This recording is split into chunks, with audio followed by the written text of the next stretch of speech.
মহানগৰীত পুনৰ ভূমিস্খলনৰ ঘটনা খাৰঘূৰিৰ ডনবস্কো বিদ্যালয়ৰ সমীপতেই ভূমিস্খলন দিনৰ ভাগত অহা এজাক মুখলধাৰ বৰষুণৰ পিছতেই সংঘটিত হৈছে ভূমিস্খলনত খহি পৰে পাহাৰৰ এটা অংশ উল্লেখ্য যে নেৰানেপেৰা বৰষুণৰ বাবে সঘনাই মহানগৰীত সংঘটিত হোৱা ভূমিস্খলনক লৈ শংকিত হৈ পৰিছে পাহাৰত বসবাস কৰা লোকসকল আমি দৃশ্যাংক দেখুৱাইছোঁ এজাক মুখলধাৰ বৰষুণ আৰু তাৰ পাছতেই পুনৰ মহানগৰীত সংঘটিত হৈছে ভয়ংকৰ ভূমিস্খলনৰ ঘটনা খাৰঘূৰিৰ ডনবস্কো বিশ্ববিদ্যালয়ৰ সমীপতে ভূমিস্খলন সংঘটিত হৈছে দিনৰ ভাগত অহা এজাক মুখলধাৰ বৰষুণৰ পিছতেই সংঘটিত হৈছে ভূমিস্খলন আৰু শংকিত হৈ পৰিছে তাত থকা স্থানীয় লোকসকল বিশেষকৈ এজাক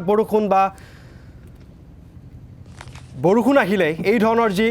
ঘটনা সংঘটিত হয় তাক লৈ এক প্ৰকাৰ ত্ৰাহিম অধুসূদন কৰিব লগা হৈছে তাত থকা স্থানীয় অঞ্চলবাসীয়ে কেতিয়া এই সমস্যাৰ সমাধান হ'ব বা তেওঁলোকৰ জীৱনৰ বা সম্পত্তিৰ নিৰাপত্তা কেতিয়া লাভ কৰিব তাকে লৈ কিন্তু তেওঁলোক শংকিত হৈ পৰিছে